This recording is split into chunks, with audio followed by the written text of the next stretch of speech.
2022 meeting. Glad to see all my fellow board members, city staff, and all of our applicants. It's good to have you here. We will get started. We have a couple members who aren't here yet, hoping they will be here, but if not, we have a quorum of 5 to proceed, so we will proceed. And we will start with our printed agenda, looking at item number 1, our roll call. So Mr. Evans, Paul Evans, our liaison from the planning department, if you could, when you're ready, call the roll. Thank you, Mr. Chair. Mr. Desmond. Mr. Eisenbacher. Here. Mr. McCauley. Here. Mr. Bossenbrook. Here. Mr. Forster. Here. Ms. Chambers. Here. Mr. Green. Thank you, Mr. Evans. Let's move on to our second item, which is we have our statement of procedure, which sets out our sort of how we operate and handle our cases when we hear them. And I'll turn to my left, our Vice Chair, Mr. Eisenbacher, if he will go ahead and read our statement of procedure. Thank you. The Zoning Board of Appeals is a group of 7 of your neighbors appointed by the Troy City Council to decide on requests for variances and other matters that are brought before them. A variance is a relaxation of the literal provisions of the zoning ordinance. Applicants must indicate a hardship or practical difficulty with the land that would warrant the granting of the variance. Procedure. The board will hear the items in the order that they appear on the approved agenda. When an item is called, the chairman will verify that the applicant is present. Then the city administration will summarize the facts of the case. If there is less than a full board of 7 members present at a meeting, an applicant may request postponement so his or her request can be heard by a full board. If there is no request for a postponement, the applicant will then be given an opportunity to address the board to explain the justification for the action requested. After the applicant makes their presentation and answers any questions that the board may have, the chairman will open the public hearing. Any person wishing to speak on the request should raise their hand, and when recognized by the chairperson, come up to the podium. The speaker should identify themselves with name and address, indicate their relationship to the property in question, for example, next door neighbor, live behind the property, etc., and state whether they are in favor of or against the variance request and give reasons for their opinion.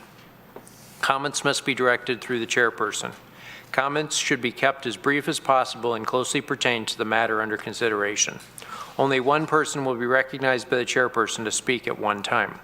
At the conclusion of public comments, the chairperson will close the public hearing. Once the public hearing is closed, no other public comment will be taken unless in response to a specific question by a member of the board. The board will then make a motion to approve, deny, or postpone the request. In order for the request to pass, a minimum of 4 votes are needed. If the request is not granted, the applicant has the right to appeal the board's decision to Oakland County Circuit Court. All right, thank you, Mr. Eisenbacher, for reading our procedure. We'll move on to the third item, which is considering and approving the meeting minutes from last month's meeting from November. Unless there's any comments or discussion, if we can get a motion to approve.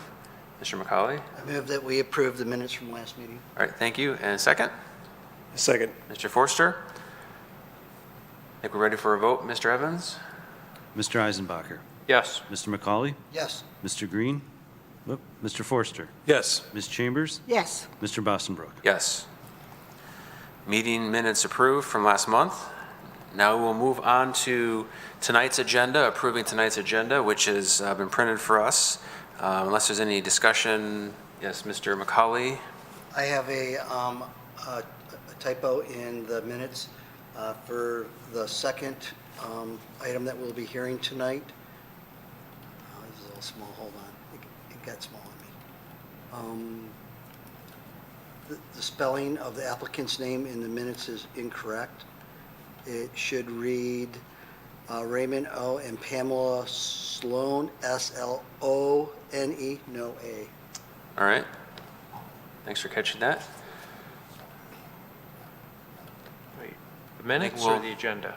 I'm sorry, we're looking at the agenda. So tonight's agenda, 5B, the spelling of the petitioner's last name, the A is not supposed to be in there. Well, with that minor typo addressed, I think we'll go ahead and approve the agenda. And then we will move on to item number 5. We have 2 cases tonight before us, and we'll start with the petition at 38351 DeQuinder. And we'll start with Mr. Evans, if he would present our case and give us an overview. Thank you, Mr. Chair, and if I could direct everybody's attention to the overheads. This is a request for a variance at 38351 DeQuinder, and this is a request to enlarge an existing accessory building, a detached garage, to a total floor area of 1,662 square feet. The zoning ordinance limits the total floor area equivalent to the ground floor footprint of the living area of the dwelling, which happens to be 1,008 square feet. So this property is located south of Waddles and west of DeQuinder. I've got it outlined here in red on the overhead. And I'll continue to zoom in so you can see the surrounding land uses are single-family residential. Across DeQuinder, that's Sterling Heights. It looks also to be single-family residential. And there's a close-up of the property layout right now. And the subject matter involves enlarging this outbuilding here. Now, this is the applicant's site plan, and DeQuinder's at the top. So you've got the house here. This L-shaped building is the existing, and he wants to add a proposed addition here in yellow. And that's just an additional layout. The L-shape now is here, and this is the addition. DeQuinder's to the south here. He's provided us some elevations of the plan he's going to use. That gives you a good idea, too, of exactly where it's going to go on the property relative to the existing outbuilding. Now, the ordinance does limit the size of outbuildings, which the ordinance calls detached accessory buildings. And there's a formula. The combined floor area of all detached accessory buildings shall not exceed 450 square feet plus 2% of the lot area, but there's some caps on that. In no instance shall the combined floor area of all detached accessory buildings exceed the ground floor footprint of the living area of the dwelling, or 600 square feet, whichever is greater. So in this instance, if you do the formula, 450 square feet plus 2% of the lot area, it's well over, as a matter of fact, he's allowed 1,469 square feet of accessory floor area. However, because the house, the living area of the house is only 1,008 square feet, he's capped at that. So in order to add this on to the outbuilding, he needs a variance. And the final product is, I think I printed it in the agenda, 1,662 will be the final floor area after the addition. All right, thank you, Mr. Evans. Any board members have any questions for the city staff before we continue? Mr. Forster? Mr. Evans, what's do you know the square footage of the existing outbuilding? Let's take a look here. 36 by 27, sir. Let me just run a quick calc here. That is the dwelling in the back. We'll get to you, just one second. That's okay. And I just put on my screen because I can't read the schematic. So we've got a 27 by 13 area, and I'm just going to talk out loud, so if some of the board members are looking, they can follow along. 27 by 13. 972. Yeah.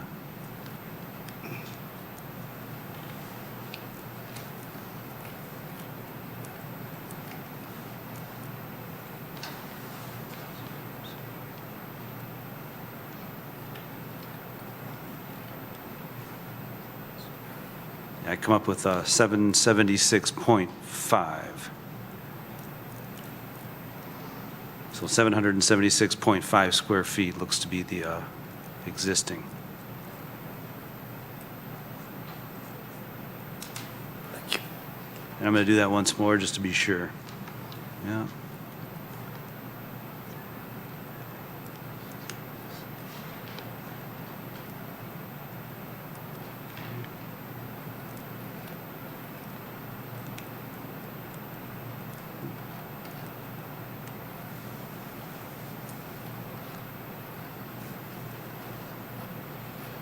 Yep, 776 and a half square feet. Okay. All set, Mr. Forster? Thank you, sir. Great, thank you. Any other questions? No? At this point, I will invite the petitioner or representative if they'd like to come to the podium and address the board. Before we start, let me just mention, I know Mr. Eisenbacher mentioned this in our statement of procedure, just so that applicants are aware, we do have 5 members present, not a full 7.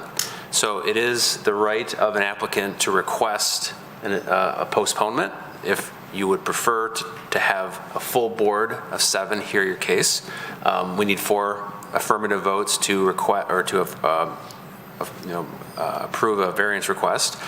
You can submit the request before you start presenting your case, not necessarily will be granted, or a board member can also make that motion. I just want to make sure that's upfront for the applicants. If they can consider it. You can go ahead and proceed if you would like, and if you could just state your name, your relationship to the property, and we have your application and your consideration of our statement of practical difficulty, but feel free to explain your application or what else you'd like to bring before the board. So the floor is yours, sir.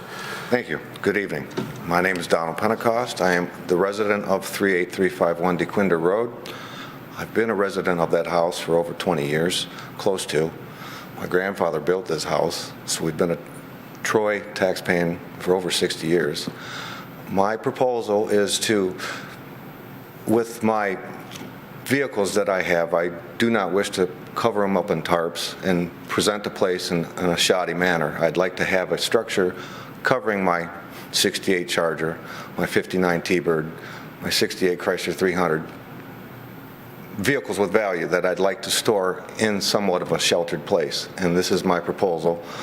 With the existing structure, it's 36 feet deep, 27, and there's a 13 feet coming from the back. So there's an 8.5-foot section, 30 over and 23 up. That is my proposed.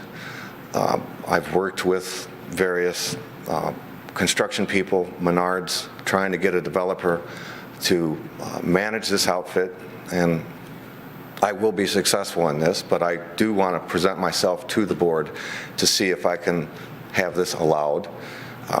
I will work accordance to the environmental. I will keep the visibility very clean, away from the road. I'm very deep from DeQuinder Road. As I can see, I'm very far from my neighbor. I'm at least 45 from the northbound. I'm a good 90 feet from my next neighbor southbound. And from the back of my shed structure is another 35 feet before I start getting into any other variance discrepancies. But I'm 68 feet from my house to this present shed. And I know that I am exceeding my floor plan of my house. However, I will build this structure in accordance with the city, and if it's okay with the board members, basically, this is my proposal, to really keep my vehicles in somewhat of a good order and somewhere that I can go out and work, and basically just on my property. Keep it nice and simple, clean, not big windows, nothing big. The garage door would go southbound. You wouldn't even see it. It would be a 14-foot maximal allowance as far as a door. Maybe one door, maybe one window. Definitely some power, radiant heat. Nothing fancy, nothing, just very basic. And the shed that's presently there, I would totally gut out. I would totally clean up and get up to par, even better. With your agreeance and discussion, I would like to say that in conclusion that, again, I will work with the city and keep it environmentally safe, using up-to-date materials, and just facilitate the area in a proper stewardship. Yeah. Thank you for your allowing me to speak tonight. And We appreciate it, sir. Thank you for coming. happy holidays. Are there members of the board who have any follow-up questions for the petitioner? Did you have one, Mr. Eisenbacher? Yes. So obviously, the reason you're here is because the calculations for square footage don't work for what you need for storage versus what's allowable with the house Correct. and the property. But you have a large enough property, but not a large enough house. I do. And I would like to facilitate with your blessings of what can I Right. construct. Is there a particular hardship in terms of enlarging your house or putting an attached garage onto the house that would preclude you from using that route instead of enlarging the detached garage? There have been no plans for enlarging my house. It's very concise, very contrite. If I do anything, it would add to the garage, but that's not considered part of the floor plan. If in the future I would add to the bedroom going northbound, that's a possibility, but I'm really tight going that way with the neighbor being only 45 feet. I will take that in consideration, but it has not, I have such a large lot that I kind of focused on the back end. And then are there any trees or any other features that preclude you that make it more convenient to add to the detached garage as opposed to elsewhere on the property? I do have a septic tank, and I do have a field, and that would hinder me from building anywhere around the back end. Okay, so with the septic field, I'd be hindered, because it comes right off my kitchen window, maybe 10 feet, not even 5 feet, right off the air condition. It's right there. Yes, this has crossed my mind. However, I'm pretty constricted with the septic tank, the septic field, and I think there's 4 drains going out northbound. And between the structure between that, I do have 60, 70 feet. I do have 90 feet going the other way, but that would add to my garage. I would rather keep things in the backyard, keep it clean, away from the road, and any major, I don't know. I just want to keep it orderly. Orderly is my word. okay, thank you. Thank you. Did anyone have a question? Mr. Forster? Yeah, Mr. Pentecost, is there a reason why you can't keep the size of the addition and the existing garage into that 1,008 square foot requirement? The vehicles that I have, I would like to store all of them in there, and that's why the square footage of my house and the square footage of my existing plan, I feel are just a little bit too tight. So do you know what the square footage requirement is of those vehicles? Each vehicle is at least 18 feet, 18 by 10. So I would have to say I would like to at least 4, because they're all major investments of myself, and I'd like to keep them in a sheltered, close, with an alarm, heated preferably. Yes, I am exceeding. I realize this, and I was trying to see if 30 feet is allowable. With the 8.5 feet, I think with the vehicles of my size, older vehicles, that it would substantiate the footage that I'm requesting. Thank you, sir. You're welcome. Are there any other questions? Did you have one, Mr. McCauley? Real quickly, did you explore an attached garage at all? And attached to my present Home? No, I have not. Okay. No, I have not. I feel I'm too constricted as far as going eastbound, northbound, southbound. I just have more room in the back that I focused on my shed. You talked about your septic field in the back and the northbound drains. What did you have restrictive to the south of your house? Restrictions? Yeah, as far as why you couldn't build a garage? Well,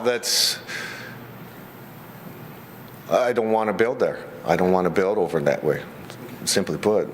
I like the square footage of my home. It's very nice. More rooms, more cleaning. I get it. Yeah. Thank you. Mr. Eisenbacher, did you have a question? Follow-up? or- No, I was looking for the map, and I've got the agenda without the maps. So I was curious if that creek, the Big Beaver Creek, was on the property or not, but you can see it's beyond the Way beyond, property line. yeah. Yeah, if you had more kids than cars, you'd have no problem. The problem is we don't, the way the zoning ordinance is set up, accommodating additional room for cars. Well, I would really like to Freebie. avoid having constant notices of, please cover them up. You know, and I'm at the age of my life to where I really would like to start focusing on, you know, getting these vehicles in auto shows and whatnot, and I do need somewhat of a little space. That's all. Yes, thank you.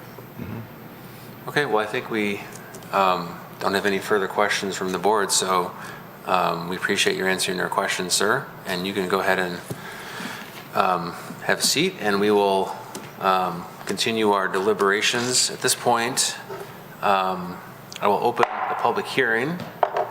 Thank you very much. You're welcome. Happy Thank you, holidays. sir. We appreciate it.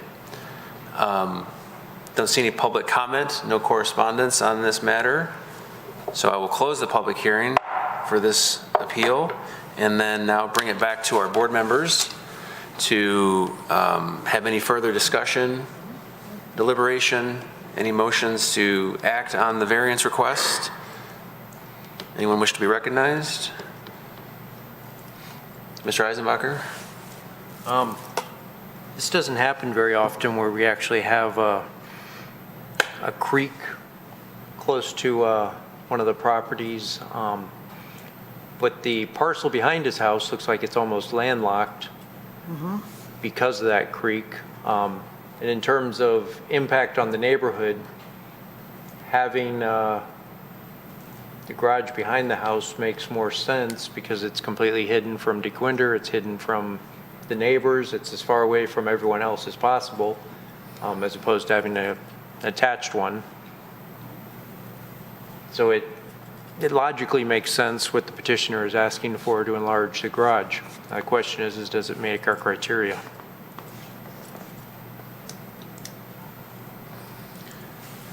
Yep, thank you for that comment. I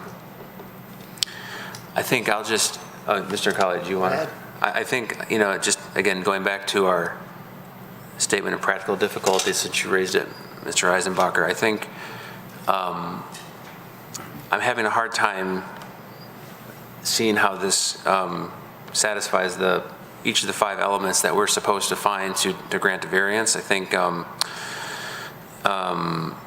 in some sense it makes, I understand the request, but you know, we have to at a minimum find something with the property that is exceptional, that such as narrowness, shallowness, the things that are listed in that item A, that would give us a reason to grant the variance request. So it's something tied to the land. And I think what I've heard and what I've read is I don't see anything that's been discussed that's particular about the parcel.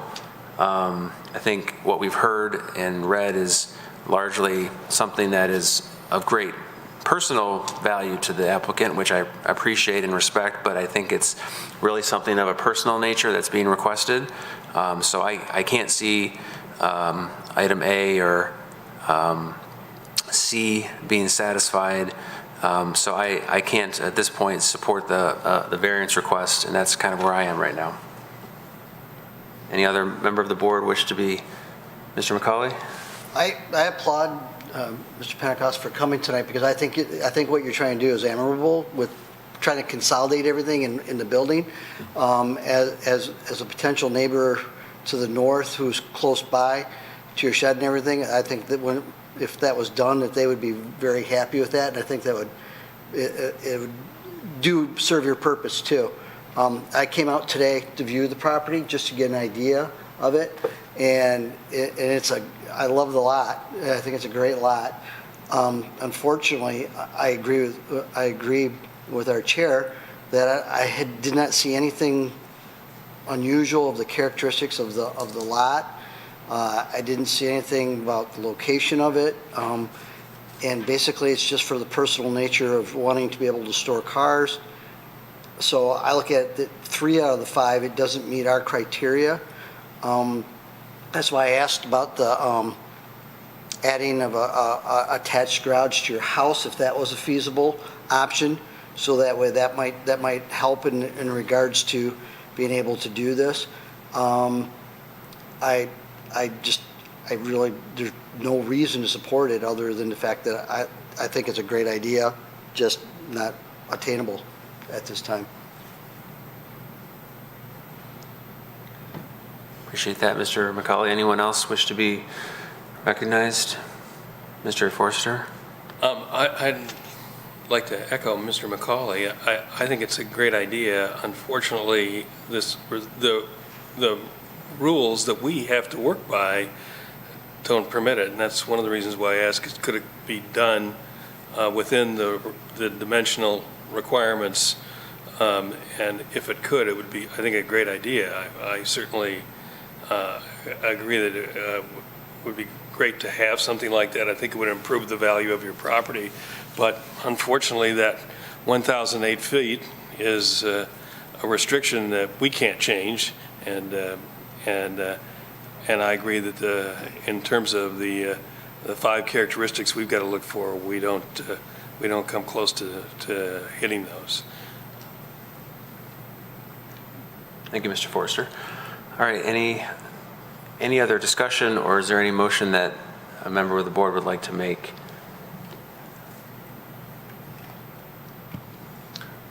Well, I guess I will, given the comments so far, I don't see anyone other member wishing to be recognized, so I will make a motion. Mr. McCauley? Would you like me to make the motion? If you'd like to. Okay. I'm happy to. I would like to, and I want to make sure I have this right, the address. I would like to make a motion for the variance requested by applicant Donald Pentecost at 38351 DeQuinder, that request for that variance be denied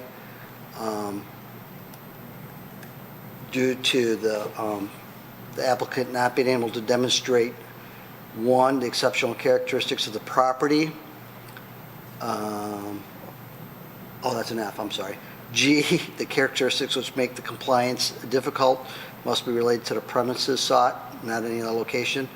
That's okay, but the characteristics which make the compliance shall not be of a personal nature. I believe they are. And because those 3 items that I don't see it as. Okay, we have a motion. Any second on the motion? A second. Mr. Forster seconds. Any further discussion? Otherwise, we can move for a vote. Mr. Evans? Mr. And the motion on the table would be to deny, so yes would be to deny. Mr. McCauley? Yes. Mr. Forster? Yes. Ms. Chambers? Yes. Mr. Bossenbrook? Yes. Mr. Eisenbacher? Yes. Motion to deny has been approved, 5 votes. So the motion, the variance request has been denied. Sir, we thank you again for your time tonight. We appreciate your willingness to come up here and submit your request. We appreciate what you're trying to do, but as you can tell, we just, we didn't pass what we believe is the standard. So we do appreciate your time tonight coming out. I appreciate you allowing me to be able to discuss the matter. Well, thank you. Thank you, sir. Okay, so we will move on to our second item, 5B, which is a variance request now at 1300 Bradley. And Mr. Evans, when you're ready, can you please present on this variance request? Thank you, Mr. Chair. The subject property is located in a residential neighborhood south of Long Lake and east of Rochester Road. Again, I've got it outlined here on the south side of Bradley, outlined in red. I'll continue to zoom in. The property's at 1300 Bradley. And the subject involves the existing construction of an outbuilding in the back of the property. Now, the outbuilding has been constructed, and outbuildings are limited to a height of 14 feet from the peak to the eave. So about halfway from here to here, you can only be 14 feet high. Well, when the building inspector was out, he identified that that height was 14 and a half feet. This is the site plan here. It's flipped around, so Bradley's at the bottom, but that's the house. As I indicated, the subject structure is in the back. So once that was discovered, the applicant chose to request a variance from the board. So in order to continue and get final approval on this project, he's requesting a variance from this board for the over height outbuilding. I'll turn it back over to the board for any questions. All right, thank you, Mr. Evans. Any questions for city staff? Mr. Eisenbacher? Not to be difficult, but couldn't the ground just be 6 inches higher? I would actually recommend, it's possible that you may hear that the applicant has it ready to address that. So I would recommend, could it be? I would recommend asking the applicant. Okay. Okay, any other questions? Not seeing any questions at this point. We'll ask the applicant or the representative if they would like to step forward to the podium. Please identify yourself, sir, your relationship to the property. I'll just repeat the same thing we said earlier, which is we don't have a full board, so you do have the right to request a postponement if that is your desire. Otherwise, you can proceed with us 5. So, and when you're ready, sir, you can proceed. I'm good. Raymond Sloan, I'm the homeowner there, 20 plus years. Put the building up. The problem came in with, I thought it was supposed to be a 312 pitch roof, ended up being a 412. Didn't realize that Dana, he was actually at the time it was Safe Built. They came out, it was 14 and a half foot. And me and Dana had already done the calculations, everything was good. That was with the 312 pitch roof. So that's where the problem came in at, and until the inspector came out, Raymond, since then, we've changed to the city of Troy doing the inspections. Raymond Tuttle, he came out and he measured it, and it's 14.6. And we could just raise, and obviously I'm not done with landscaping and all that. It's a little cold for that now, but for me to change that back to a 312 pitch roof, what it's supposed to be, which I didn't pay for the 412, which is kind of a blessing for me because the 412 gives you a better snow load. Snow comes off it better. So I was actually blessed with it. And I called the company up and they're like, nope, we sold you a 312. You didn't pay for a 412. I'm like, so I had to prove to them that it was a 412, but that's where I'm at. To take it down and change it to a 312 pitch roof to make it fall in that 14 foot is, I got a quote, $28,000. So that's why I'm asking for a variance for the 6 inches. If anybody has any questions, I'd be happy to. Well, do you want to go ahead, Mr. Eisenbacher? Yeah. Unfortunately, one of the things we're precluded from considering in our deliberations is the cost impact. Right. I don't know if city staff may have mentioned that to you. So you ordered the correct one. They shipped you the wrong one. They thought they had shipped you the correct one. Is the floor a concrete floor? No, it's dirt. It's just, it's an outbuilding to get my boats, four-wheelers, rotor tillers, some of that stuff out of the weather, so it actually looks more presentable to the neighborhood. Okay. So it's just a garage shed outbuilding. No, it's got the foundation. I went 42 inches down for the footings, And it's placed on the footings, so I did everything according to what the city required or asked for, you know. But that's where the situation came in at, Okay. so. Then I see you had a petition that you had signed by neighbors. Yeah. You talked to which neighbors you spoke to and what they gave you as feedback? All them neighbors, the dozen neighbors that I had sign it, they were all happy with it. Neighbors on both sides, across the street, all the way down the block. So they were more than supportive of what I have there. Okay. Do you know how many of these neighbors can see the structure? Is there much visibility? No, you know, well, actually, the neighbors, let's see, 1260, 1334, 1240 can't, Joe and Chris, 1340 can't see it. Well, I guess in their backyard, up by their house, they could look over and see it, Cuichos. They could see it, but I have it placed back to where actually from their house, it's probably 200 foot from where their house is. I know I'm like 25 foot off the property line. I'm looking at that picture right there on the right-hand side. But to the 1334 house is probably 200 plus feet, 200 feet, I'm guessing. And to the 1260 house is actually a little bit more. And then to my neighbors in the back, 1227, that house has been empty for 20 plus years.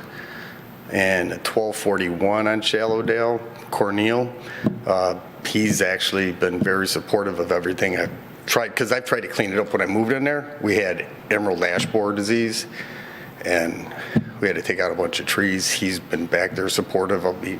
Matter of fact, last year, he had actually put a drain in the back of his yard, so water back in our areas would drain down to there to flood it out or wash the water away. So he's been very supportive of everything that we've done.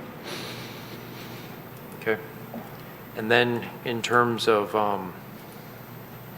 the items that we spoke about a little bit in the prior item, about is there any feature with the land that makes it difficult to comply with the height? No, there's nothing feature with the land that would comply with the height. No, I put it in the middle, tried to place it as far back and away from everything that, for it being that high, there's nothing that would permit me from making it go shorter that I can think of. I mean, you can always make it smaller, but. Yeah. Okay, thank you. All right, thank you. Any other questions for the petitioner? I don't see any questions, so thank you, sir. We appreciate your time. Thank you for your time. Coming up here and presenting your case, and you can have a seat. We'll continue on. I'll open up the public hearing on this. I'm sorry, yeah. I'll open a public hearing. I think we have one printed item that was just passed out to us right before the hearing. Mr. Eisenbacher, I don't know if you want to put that in the record for us. Yes, the packet included signatures from 1, 2, 3, 4, 5, 6, 7, 8 nearby houses in favor, and then we received on the table one, unfortunately without an address, so we don't know the relation of this property, but the writing says, "I'm writing after receiving notification that there's a hearing regarding a variance for 1300 Bradley pertaining to height of a detached building. I'm not supportive of allowing a variance when the rule was created for a reason. This property is in a residential area and backs up to a subdivision. The house directly behind the property that will look at the detached building as currently empty and has been for nearly 20 years. I have allowed plants to grow high along the fence to try and avoid looking at this type of outbuilding, and having it even be over the height limit is excessive. Having these types of large outbuildings in a residential setting deters from our home and property values. This is not a rural country neighborhood. This is the city of Troy. All right, thank you, Mr. Eisenbacher. And I don't see anyone to speak to this, so we'll close the public hearing. And Mr. Evans. And just before the board starts to deliberate, Mr. Eisenbacher did have a question, and I suggested he ask the applicant. I don't know if I heard the answer, but the ordinance would allow the grade to be raised around the perimeter of the outbuilding to meet the height requirement. Yeah, most likely would cause the material to corrode, though. But we wouldn't have to change his roof, yes. Thank you. All right, so we want to move to deliberation, discussion from the board. Any member of the board wish to be recognized to discuss? Mr. Forster? I think we've got a similar issue to the earlier one, is that it doesn't, it really, and again, with all the good intentions of the homeowner, it does not really apply to any of the exceptions that we have. And as Mr. Eisenbacher commented earlier, I think probably the best solution to this problem is one of raising the grade. And it's a problem, it looks like to me, you need to take up with the manufacturer. You ordered something, they didn't send you the right thing, and now you're the guy that's in the hot seat here. So at this point, I can't see anything, in spite of the fact the neighbors are all in agreement, and it looks like a very nice building. Certainly doesn't detract from the neighborhood, but I can't see that it's going to fit our statement of practical difficulty. Thank you, Mr. Forster. I would just add, I agree with everything you said. I think it's a great looking building. It's an unfortunate situation. Unfortunately, we only have so many tools in our toolbox, so to speak, in terms of the kind of things that we can try to resolve. And unfortunately, we just don't have the kind of criteria that would allow us, in my view, to grant this request. But, you know, it's, like I said, it's an unfortunate circumstance that you've been stuck with, and I feel bad for that, but I agree with Mr. Forster on that. Any other, Mr. McCauley? I actually went out and viewed it today, and that because I started chuckling when Mr. Eisenbacher said, just can't you raise the ground 6 inches and call it a day? And I laughed because I looked at that myself. So when you said it, that was kind of my thought pattern also. When I went out there and viewed the property, this is what I observed. I observed, first of all, the setbacks were fantastic for everything where it was. The visibility to neighbors, very low to if any. Matter of fact, when I pulled up, I couldn't even see the building from the street. I had to go walk around the back of the house to look at it. When I walked back there, I viewed, thinking the same thing Mr. Eisenbacher is thinking, and I look at the property, and if I look at the property towards the house, it's at a higher grade than it is at the back, and in the back it's at a lower grade. So where are we measuring this 14 feet? Are we measuring it within 2 feet around the building? Are we measuring it from the whole grade? Because the property is uneven, where that 6 inches is going to be not existence up towards the house, but if you go back towards the property line, it's going to be more existence. So, and they didn't put it in the back there. I asked a question, why did you have it up that far? 2 reasons. One, accessibility to get to. 2, because they knew that the back part of the property was lower and they didn't want to cause a drain issue or issues back in that area. Made complete sense to me at that point in time. So my question is, where the 14 feet 6 inches, is it 2 feet from around it? Is it 6 feet around it? Is it from a higher point in the property and lower point of the property? Because if we measure from the back, it's going to be more. We measure up by the house, it's going to be less. So I'm looking at going, this is so, yes, it doesn't fit our criteria, but I look at it and go, I don't even know how you can even justify it. If you, like I said, the distance of the property, just because of the natural swales of a piece of property that large. I looked at it and said, who's going to notice 6 inches that far up in the air, basically where it's at, because the building itself, you're talking probably 6 inches in height and maybe 1.5 foot in width of rooftop that you take off to make that work. And on a building that size, I don't see that as an issue. So I would support the variance myself, just practicality of it, and knowing where we're measuring the ground from. Mr. Evans, you have something you wanted to, before we You had a question go about to? where it's measured from, Mr. McCauley? Yes. It should be measured from at the peak right down to the grade of the land. Okay. And you can do it on both sides, just to verify.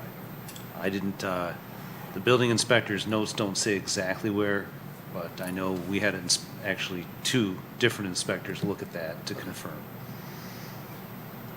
Okay. Mrs. Chambers, and then. If there's an increase in the grade, is there a detriment then to water runoff to properties because it is a lower site? I guess it depends on when we increase the grade, where it's increased and how much it's increased. Ultimately, our engineering department would look at something like that. But the first question is, when we say an increase, are we talking just pushing some dirt up against the Right. building, or more substantial moving around on the property and changing overall patterns of grade or impacting runoff?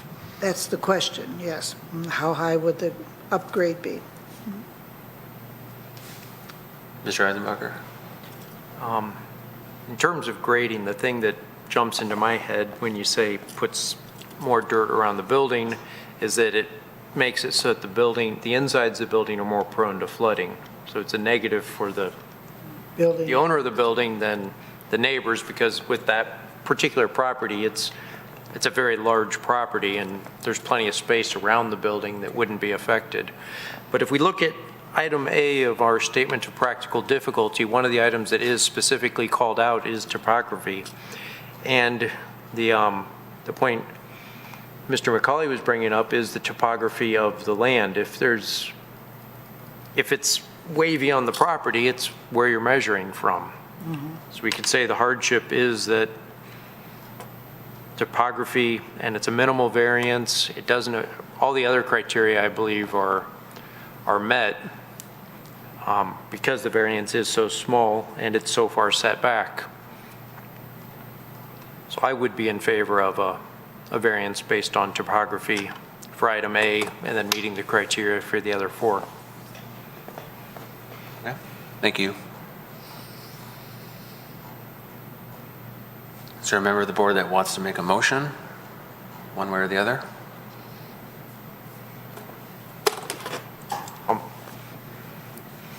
I'm looking back and forth. Who gets to do the wordsmithing? I will make a motion to approve the variance as requested, and then talking through each of our 5 criteria. For item A, the topography of the property being the exceptional characteristic. It is related to this premises. It's not of a personal nature. It's the topography and where we're measuring from. The characteristic which makes compliance difficult was not created by the current or previous owner. That's the way the land was. And E, proposed variance is not harmful or alter the essential character of the area in which the property is located. All right, is there a second on that motion? Second. Mr. McCauley seconds it. We have a motion pending to approve the variance. Unless there's any further discussion, Mr. Evans, I think we'll take a vote. So this would be, motion to approve would be yes. Mr. Forster? No. Ms. Chambers? Yes. Mr. Bossenbrook? No. Mr. Eisenbacher? Yes. Mr. McCauley? Yes. 3 yes, 4 noes, 3 yes, 2 noes, and we need 4 to grant the variance. So there are not 4 votes to approve the variance, so the variance request has been denied. So thank you again, sir. We appreciate your, again, coming out. I know this was a challenging situation. can see the board struggled with it a bit, but we appreciate your time tonight. We will move on now to our sixth item, our communications. Do we have any communications with the board? We do not. Move on to the seventh item, our miscellaneous business. This is a carryover item from last month. We had a discussion about changing the time of our meeting from 7:30 to 7. And Mr. Evans, you want to present to us? I think it's fairly straightforward, but Yes, go for it. so that involved, in order to make that work, we had to change our rules of procedures. In Article 2 for meetings, Item 2 currently states, "Board meetings shall be held on the third Tuesday of each month at 7:30 PM." This is the marked up copy where we simply have to change it to 7 PM. So if we can approve or amend our rules, our procedure in that manner, that'll effectuate a 7 PM start time. And that would start next month. Correct. Okay. I know this was previously discussed. I think we'll put it to a vote. Have the members of the board vote, but I think unless there's any discussion about the change of the start time, 7 o'clock? No? All right, Mr. Evans, can we just have a vote on this Okay. to change the, We probably should have a motion. the resolution? I'm getting ahead of myself. The motion to approve the edits to the rules of procedure. Anyone? Seconded? I'll move. Mr. Eisenbach will second. Now we can vote on the motion to approve. Mr. Forster, Yes. Ms. Chambers, Yes. Mr. Eisenbacher, Yes. Mr. McCauley, Yes. Mr. Bossenbrook. Yes. Okay. So we have 5 votes We do. to approve. We've changed the rules of procedure, and that will move us up to item number 8. Any public comment on any items? Seeing none, we will move on to item 9, adjournment, and we will conclude tonight's meeting and see us in January. Yeah, we do have 2 cases on the January agenda.